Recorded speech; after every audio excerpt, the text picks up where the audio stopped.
Donc, point de presse qui devrait débuter dans quelques instants avec le CISAT concernant la situation épidémiologique en région, comment ça se passe également. Il y aura un autre point de presse qui a été annoncé pour lundi concernant la vaccination. On sait que les gens peuvent dès aujourd'hui prendre leur rendez-vous pour la vaccination en Abitibi-Témiscamingue. On sait qu'il y a eu certains ratés ce matin dans le système de réservation de rendez-vous, entre autres en ligne. Le ministre Dubé qui en a parlé un peu plus tôt aujourd'hui. Donc, on verra est-ce qu'il en sera question un peu durant ce point de presse qui devrait débuter dans quelques instants avec le Centre intégré de santé et de services sociaux de l'Abitibi-Témiscamingue. Je vous invite, pour ceux qui nous écoutent en direct sur les réseaux sociaux, à nous envoyer vos questions directement dans les commentaires. On pourra tenter d'y répondre. Également, n'hésitez pas à aller télécharger notre application Médiaté Plus au médiaté.app. Et si je ne me trompe pas, la conférence... Bonjour à tous, bienvenue au point de presse du Centre intégré de santé et de services sociaux de l'Abitibi-Témiscamingue du 25 février. Mon nom est Sarah Charbonneau. Je précise qu'aujourd'hui, nous préciserons notamment les mesures sanitaires à respecter en prévision de la semaine de relâche et nous dresserons l'état de situation épidémiologique pour la région. Toutefois, aujourd'hui, nous ne discuterons pas de la campagne de vaccination en cours puisqu'un point de presse est prévu à cet effet lundi, le 1er mars à 15h. Nous vous invitons donc à adresser les questions qui concernent ce sujet lors de cette activité. Aujourd'hui, deux porte-paroles sont présentes pour s'adresser à vous. Tout d'abord, Mme Caroline Roy, PDG, puis Dr Lise Landry, directrice de santé publique. Madame Roy, la parole est à vous. Oui, bonjour. C'est encore un plaisir de pouvoir échanger avec vous aujourd'hui concernant notre situation pandémique, l'évolution en région et quelques messages associés. Donc, pour aujourd'hui, première information en fait que je souhaite vous partager, puis message associé, est en lien avec la consultation de la population aux différents services de santé. Je vous le nomme déjà depuis quelques semaines, quelques mois. C'est important pour la population de consulter lorsque vous avez une situation de santé qui le nécessite, vous avez une problématique qui s'accentue, une détérioration de votre état de santé. Donc, n'hésitez pas à aller consulter en clinique médicale, si c'est opportun de le faire ainsi, à l'urgence, si c'est requis. Allez à votre point de service CLSC également pour consulter, puisque ce qu'on constate depuis vraiment quelques mois, c'est une diminution de la consultation. Là, donc, les gens ne se présentent pas autant qu'avant pour des situations de santé. Les données, je vous les transmets, c'est 30% de moins de consultations qu'on constate depuis les derniers mois, que ce soit à l'urgence, que ce soit dans nos points de service CLSC. Et en clinique, là, c'est une donnée que je n'ai pas, mais je peux vous parler pour nos installations, donc CLSC et hôpital, c'est réellement 30%. Donc, c'est préoccupant parce que je ne crois pas que notre population soit à ce point moins malade, qui fait qu'on observe actuellement une diminution de la consultation à ce point-là. Et ce que ça peut vouloir dire, c'est que donc, il y a une détérioration de l'état de santé là, qui peut s'observer à la maison, qui fait que la personne va consulter par la suite, mais malheureusement peut bénéficier à ce moment-là de peut-être plus de soins parce que l'état s'est aggravé. Et ce qu'on ne souhaite pas, mais c'est hospitalisation aussi qui peut s'en suivre et on le constate également.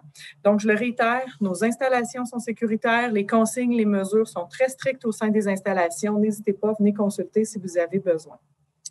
Autre élément important, et je m'adresse à ce moment-ci particulièrement à la population de Ville-Marie et des environs, il y a eu le départ dans les derniers mois de 3 médecins dans ce secteur, puis on constate là, qu'il y a eu une confusion quant à l'inscription automatique ou non de la population au guichet d'accès à un médecin de famille.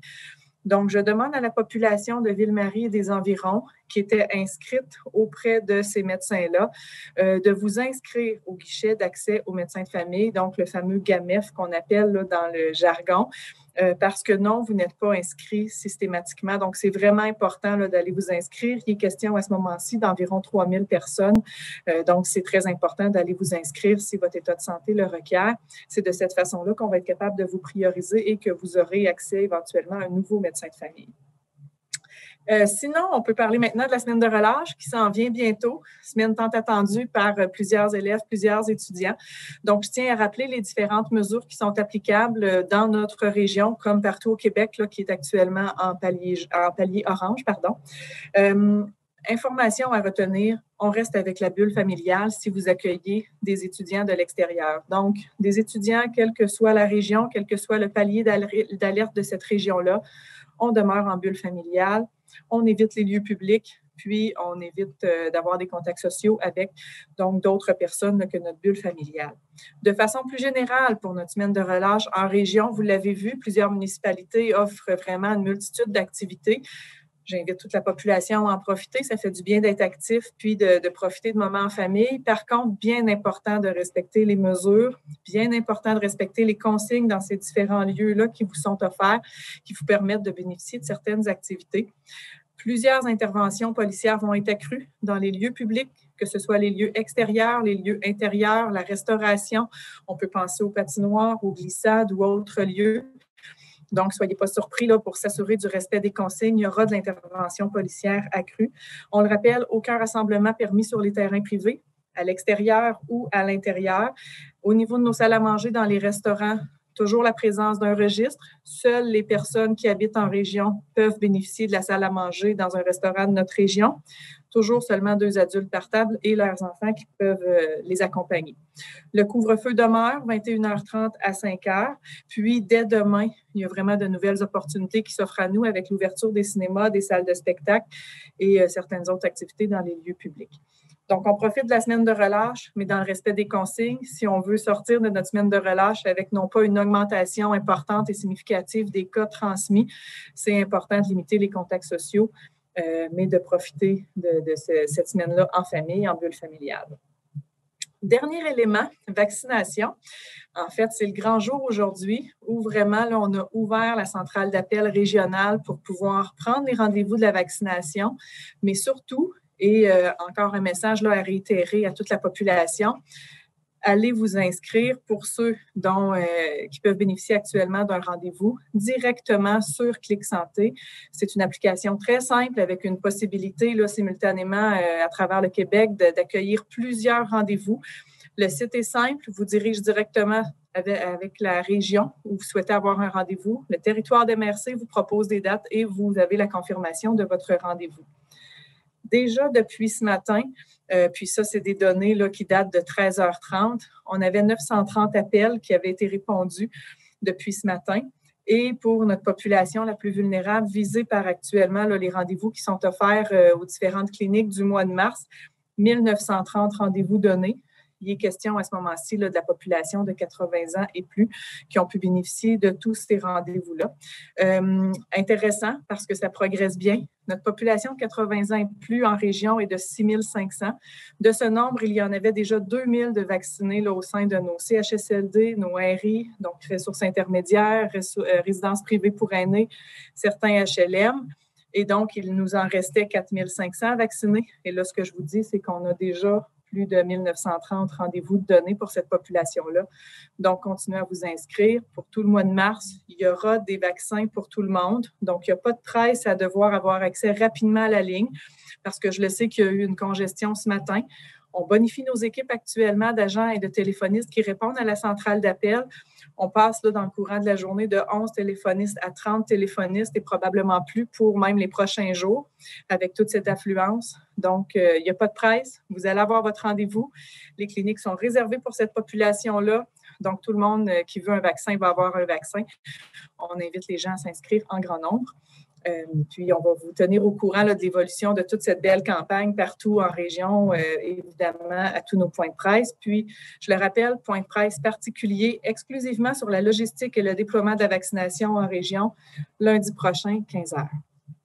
Merci, Sarah. Merci, Mme Roy. Docteur Landry, je vous invite à poursuivre. Oui, bon après-midi tout le monde. Merci encore de votre présence. À ce moment-ci, comme il y a un point de presse spécifique pour la vaccination lundi, je passerai immédiatement à la situation épidémiologique. Donc, depuis la dernière semaine, c'est ajouté 30 cas au bilan, ce qui porte à 642 cas depuis la deuxième vague. Nous avons 5 patients hospitalisés à date à notre centre désigné, dont un patient aux soins intensifs. Il n'y a pas eu de décès supplémentaires. Comme vous le savez, la semaine dernière, il y a eu une éclosion à l'école Notre-Dame de Fatima. Tout est rentré dans l'ordre. L'école a réouvert ses portes hier. Aussi, lundi, il y a eu une clinique mobile de dépistage, quand même 209 cas reliés à 2 cas qui étaient arrivés durant le week-end à une CPE.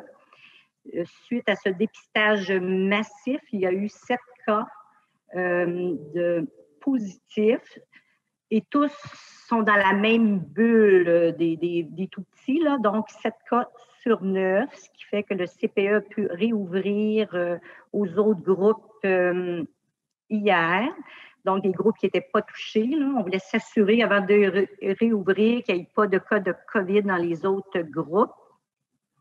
Alors, somme toute, la situation est sous contrôle. Maintenant, au niveau, comme message, là, ce qu'on entend, c'est que de par nos enquêteurs, c'est que les gens tardent vraiment à aller se faire dépister. Un des messages importants que j'aimerais vous dire aujourd'hui, aussitôt vous avez moindrement un symptôme qui s'apparente à la grippe. Vous savez, la grippe ne circule pas cette année au Québec ni au Canada. S'il vous plaît, allez sur la plateforme, prenez un rendez-vous. Il y a un outil d'évaluation en ligne. Je sais qu'on entend que parfois les lignes sont fort occupées, mais on nous dit à éviter entre 8h et 10h le matin, parce que le reste du temps, c'est fluide, semble-t-il. Alors, pour éviter les délais d'attente, donc, prenez le rendez-vous en ligne et vous allez avoir rapidement vos résultats avec la nouvelle plateforme. Vous pouvez recevoir votre résultat par texto, par courriel, bien évidemment, si votre résultat est négatif. L'autre chose, Caroline en a parlé, l'important de respecter les consignes durant la semaine de relâche, l'important d'aller jouer dehors, mais de ne pas baisser la garde parce que tout le monde, on a tous un rôle à jouer là, pour freiner cette transmission-là. On fait tous partie de la même équipe contre la COVID. Puis également, on vous demande à la population aussi, on le sait que actuellement, les rassemblements sont interdits à l'intérieur, mais on dirait que les gens ont peur de nous dire la vérité. C'est bien, bien important. Nous, on ne donne pas d'amende. On n'est pas la sécurité publique, s'il vous plaît. Dites-nous la vérité pour accélérer le processus d'enquête, qu'on puisse isoler le plus rapidement les cas, etc. Somme toute, ça ferait le tour pour les messages. Peut-être j'ajouterais, comme il y a une forte présomption actuellement, vous savez, on avait eu 2 cas de variante d'Afrique du Sud suite à l'éclosion des fêtes. Actuellement, il y a des cas d'analyse. On n'a pas encore la conclusion finale. Je demanderai à la population d'être extrêmement vigilante durant cette période de la relâche. Ça ferait tout pour moi. Merci.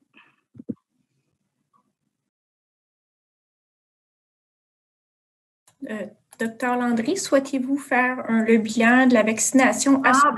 OK. On peut au-dessus de près de 10 000 doses, 9 785 exactement, qui ont été données. Donc, ce qui est intéressant, c'est de constater que nos résidents en CHSLD, ressources intermédiaires, sont protégés à 92 plus de la moitié de nos travailleurs de la santé et nos résidents en résidence privée pour aînés aussi. C'est une très bonne nouvelle. Là, ici, vous voyez la répartition des doses que nous avons reçues. 44 des doses sont allées aux travailleurs de la santé, un 9 pour nos résidents CHSLD, RI, et pour nos communautés isolées, 25 résidents RPA, 19 Alors, voilà. Merci, Sarah, pour le tableau. Merci. Nous en sommes déjà à la période de questions. Je laisserai tout de suite la parole à François Manger de Médiaté. Bon, je sais qu'il y a un point de presse concernant la vaccination lundi. J'aurais juste seulement besoin d'une précision puisque là, il y a de très nombreuses personnes qui nous ont écrit et même des gens qui nous ont appelés aujourd'hui là, concernant le 80 à 85 ans. Ça semblait pas fonctionner avec les plateformes ce matin, même jusqu'à ce midi, autant au niveau du téléphone que sur le web pour l'inscription des 80 à 85 ans qui sont admissibles en Abitibi-Témiscamingue, mais pas au reste du Québec. Est-ce que ça fonctionne en ce moment? Donc, oui, Sarah, je pourrais répondre à cette question. En fait, la plateforme fonctionne, comme M. Dubé l'a confirmé, c'est vraiment présentement les 85 ans et plus qui sont priorisés pour l'inscription à la vaccination. Notre situation régionale avec les vaccins attendus, confirmés pour le mois de mars, nous permettent de confirmer qu'on pourra vacciner toutes les personnes de 80 ans et plus pendant le mois de mars, selon l'arrivage des vaccins et selon le lieu de résidence, parce qu'on le fait de façon successive dans chacun des territoires des MRC. Donc, la confusion vient du fait que lorsqu'on ouvre la plateforme, il y a la question qui est posée, est-ce que vous avez 85 ans et plus? Et à ce moment-là, bien, si on ne passe pas cette première question, effectivement, on ne peut pas procéder à l'inscription. Par contre, je vous confirme qu'actuellement, on poursuit l'inscription des 80 ans et plus. Il y en a déjà 1930 et plus là, qui sont inscrits pour la vaccination pour les prochaines semaines, les prochaines cliniques qui débutent là, dès la semaine prochaine.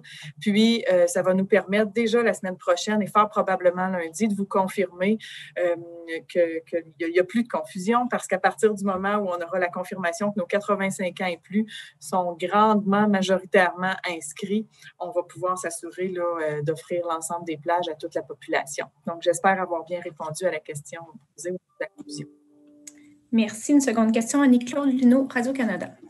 J'en aurais plusieurs, mais en fait, non, pour moi, c'est encore confus. Donc, les gens de 80 à 84 ans qui veulent s'inscrire en ligne, ils doivent dire que oui, ils ont plus de 85 ans pour pouvoir avoir un rendez-vous. J'essaie de comprendre ce qu'ils doivent faire. Les personnes entre 80 et 84 ans qui souhaitent s'inscrire en ligne et qui répondent effectivement oui à la question, qui ont 85 ans et plus, pourront avoir accès à un rendez-vous puisque nos plages sont créées au sein de la plateforme. Et comme je vous le mentionne, on a la confirmation qu'on a suffisamment de vaccins. Nos cliniques sont toutes programmées à l'instant là, où on se parle. Donc, puisque la consigne est du 85 ans et plus, évidemment, il y a la confusion qui est créée. On en est bien désolé. L'objectif est de prioriser cette clientèle-là. On a un privilège en région d'avoir une confirmation d'un nombre suffisant de vaccins pour l'offrir à l'ensemble de notre population. Et ce qu'on souhaite, c'est de pouvoir procéder à l'inscription le plus rapidement possible parce que c'est ce qui va nous permettre aussi de vacciner le plus rapidement possible. Donc, bien désolé de la confusion qui est créée avec l'utilisation de la plateforme, mais c'est confirmé. Présentement, on est en appel de cette population-là. Présentement, cette population-là s'inscrit également, mais il y a la fameuse question là, qui crée effectivement cette confusion. Parfait. Est-ce que je peux aller avec ma prochaine question? C'était plus une précision dans ce cas-ci. Je voudrais parler de la situation de la MRC Abitibi. Bon, vous avez parlé de 30 cas. Si mes calculs sont bons, il y en a 28 ou 29 qui ont été dans la MRC Abitibi cette semaine. Docteur Landry, est-ce que ça vous inquiète de voir ce qui se passe dans... Bon, pour l'instant, comme je disais, le tout est en contrôle. Écoutez, c'est sûr qu'on n'aime pas ça parce qu'on n'a pas été habitué à voir ce nombre de cas-là. Somme toute, c'est quand même moins de cas actifs que la semaine dernière. On est quand même passé de... Un instant, je l'avais pas loin, de 54 cas actifs à 40. On a quand même 14 cas de moins, mais c'est certain qu'on se doit d'être vigilant, surtout, comme je vous disais, avec la forte présomption d'un variant qui circule. Puis on le sait, partout où les variants circulent, la transmission est beaucoup plus... ces variants-là se transmettent plus facilement s'ils ne donnent pas plus de maladies. Les cas ne sont pas plus graves, mais vous comprendrez que s'il y a plus de monde qui l'ont, qui le contractent cette forme-là, ben, il y a plus de monde qui va être hospitalisé en bout de ligne parce qu'il y a un certain pourcentage là, des cas positifs qui sont hospitalisés. Voilà. Merci. Monsieur Charles Laferrière, Bell Média. Oui, question concernant un peu les éclosions dans les écoles, les CPE. Avec la semaine de relâche, est-ce que c'est quelque chose qui vous inquiète? Parce que quand il y a des semaines d'école, on sait qu'ils sont plus en isolement. Avec la semaine de relâche, les classes qui sont en isolement, je pense à l'école à Amos, ils n'ont pas de cours à suivre en ligne, ils ont des chances d'aller faire des activités, donc peut-être que l'isolement a plus de chances de ne pas être respecté. Est-ce que c'est quelque chose qui vous inquiète de ce côté-là? Bon, maintenant, bonne question. Écoutez, actuellement, les gens qui sont en isolement, ils sont quand même contactés régulièrement par notre équipe de santé publique pour s'assurer qu'il y ait un respect de ces conseils-là. Mais je crois au plus tard, une classe, ça se termine le 3 mars, c'est bientôt, là, donc ils vont pouvoir profiter également des activités de la relâche également, là. Comme je vous disais tout à l'heure, l'école Notre-Dame de Fatima, les gens ont retourné en classe. Il y en a peut-être qui avaient à poursuivre des isolements préventifs jusqu'à 14 jours. Puis lorsque le test est positif et qu'on a des symptômes, c'est l'isolement est de 10 jours. C'est sûr qu'il faut faire confiance à la population. Comme j'ai dit tout à l'heure, on est tous responsables collectivement de la situation et pour la suite des choses. Merci. J'enchaîne avec une question d'un auditeur du webinaire qui demande d'où viennent les règles concernant les restaurateurs, là, qu'une seule personne avec une adresse, une preuve de résidence de l'Abitibi-Témiscamingue peut aller dans nos restaurants.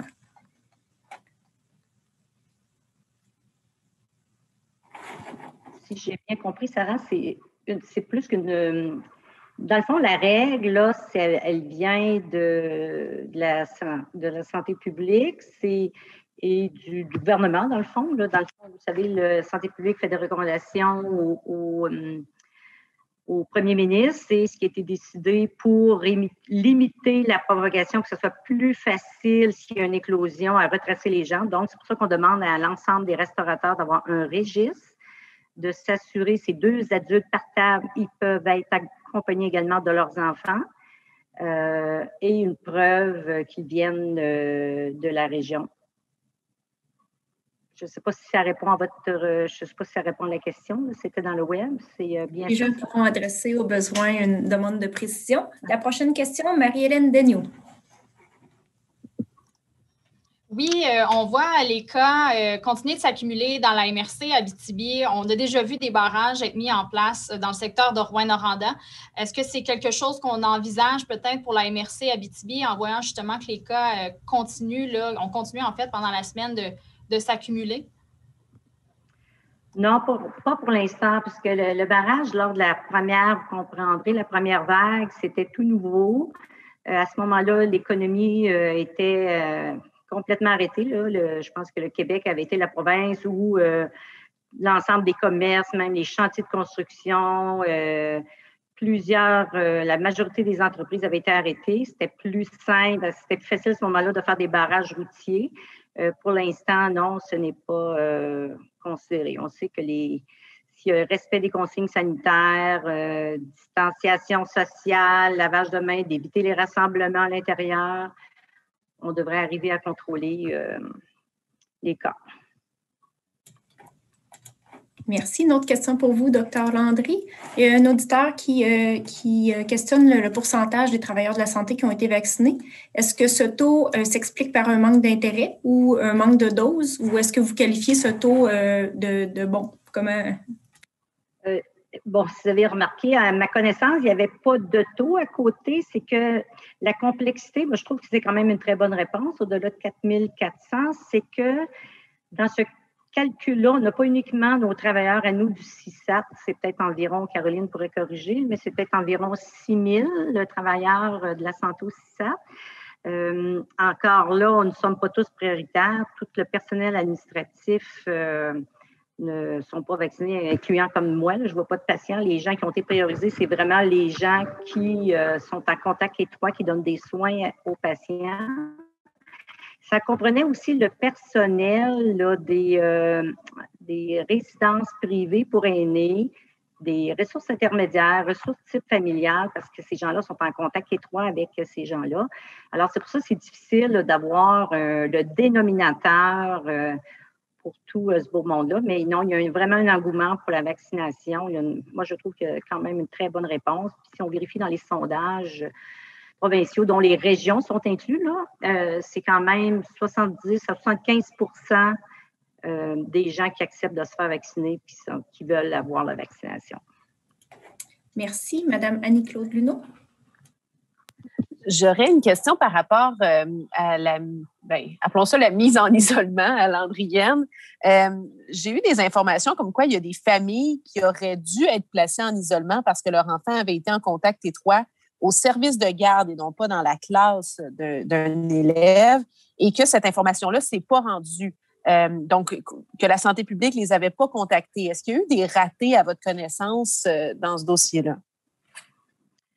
Écoutez, Mme Luneau, je saurais vous dire, écoutez, il faudrait que j'aille le cas bien précis, j'aille valider. Parfois, vous savez, on a aussi des signalements. Tu sais, les citoyens de l'Abitibi sont très vigilants qui nous signalent, écoutez, là, on pense, cette personne-là doit être en isolement, puis on l'a vu circuler, est allée à l'épicerie, tout ça, on vérifie dans notre système, puis la levée de l'isolement a été, exemple, levée à minuit.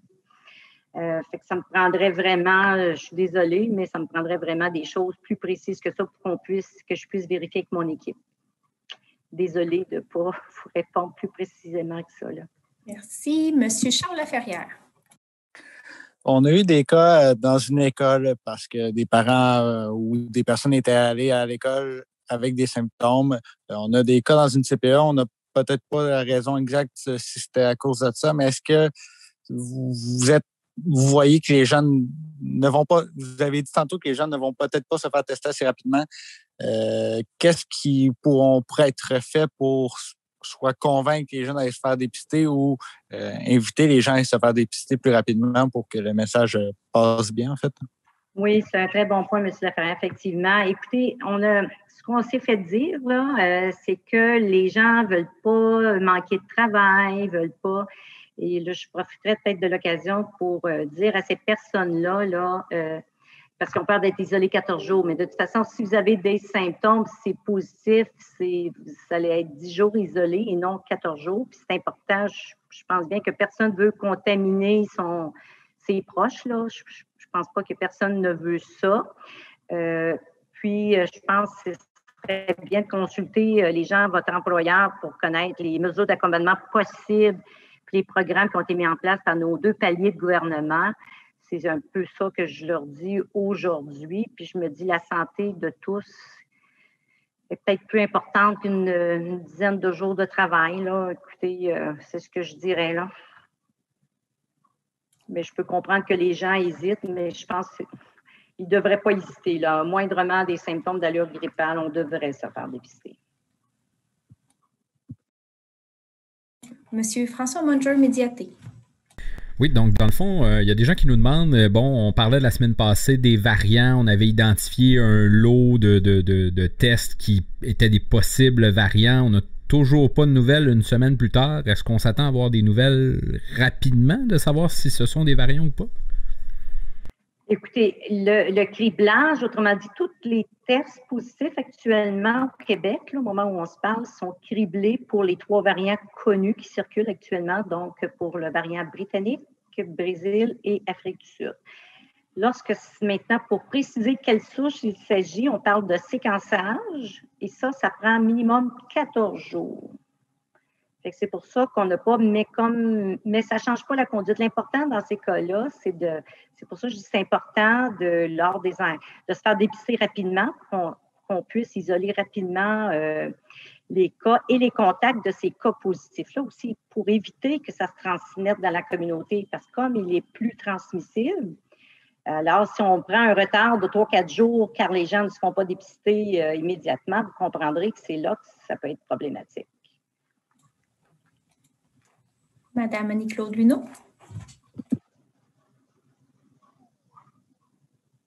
Oui, pardon, j'avais un petit problème de micro. Oui, je voulais avoir des détails sur les hospitalisations. Je comprends là, qu'on veut garder la confidentialité, mais quand même, comme il y a eu des éclosions dans des écoles et garderies, est-ce qu'il y a des enfants qui sont hospitalisés ou c'est plutôt des adultes?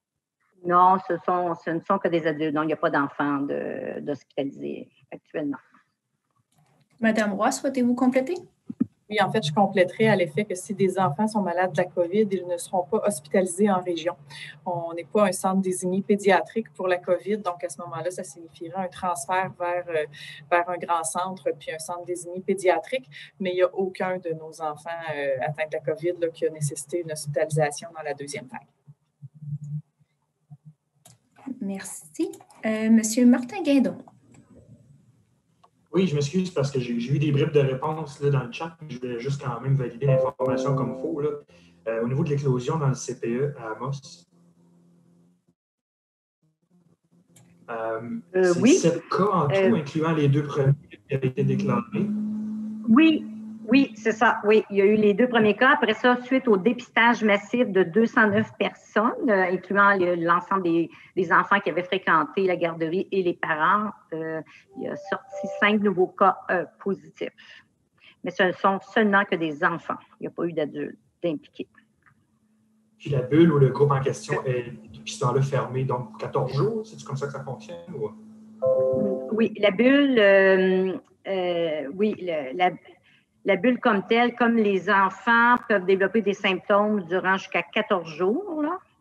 Oui. Ils vont pouvoir réintégrer le CPE quand? Écoutez, il faudrait calculer. Il me semble que c'est vers le 16 ou le 18, quelque chose du genre, là. Non, peut-être pas. Écoutez, il faudrait que je vérifie dans le système, mais je n'ai pas accès actuellement. Oui, vous communiquez l'information. 14 jours après les... donc, c'est les premiers cas vendredi, samedi, il faut calculer 14 jours après ça. C'est bon, merci. Merci. Ça compléterait les questions. Il n'y a pas d'autres questions d'adresser. Alors, merci énormément à nos porte-paroles. Merci énormément à vous d'être présents. Je vous rappelle que lundi 1er mars, 15h, un autre point de presse est prévu pour discuter de la campagne de vaccination en cours. D'ici là, bonne semaine. Puis merci de poursuivre, de maintenir les mesures sanitaires. Bonne journée à tous. Alors voilà, c'est ce qui fait le tour de ce point de presse du CISAT pour aujourd'hui. On vous rappelle, donc, il y aura plus d'interventions policières dans les prochains jours. Ça a été spécifié, on rappelle, pas de rassemblement. Les salles de spectacle, les cinémas vont pouvoir ouvrir à partir de demain. La vaccination, il y aura point de presse lundi à 15h. On sera en direct de notre côté pour vous présenter ça. 85 ans, là, la question a été posée. 80-85 ans, si vous avez 80 ans et plus, répondez quand même oui, j'ai plus de 85 ans si vous allez sur la plateforme. Parce qu'en ce moment, la plateforme québécoise a été réalisée pour les 85 ans et plus. Sauf qu'en région, on va pouvoir vacciner les 80 ans et plus. Donc, c'est là la confusion dans tout ça. Mais les 80 ans et plus peuvent déjà prendre leur rendez-vous en Abitibi-Témiscamingue. Logistique de la vaccination, on en parlera lundi. Et bon, on nous a expliqué que ça prenait 14 jours pour avoir le séquençage de ces cas déclarés positifs aux variants. Donc, on pourra en faire le point un peu plus tard. Là-dessus, mesdames, messieurs, je vous souhaite une excellente fin de journée.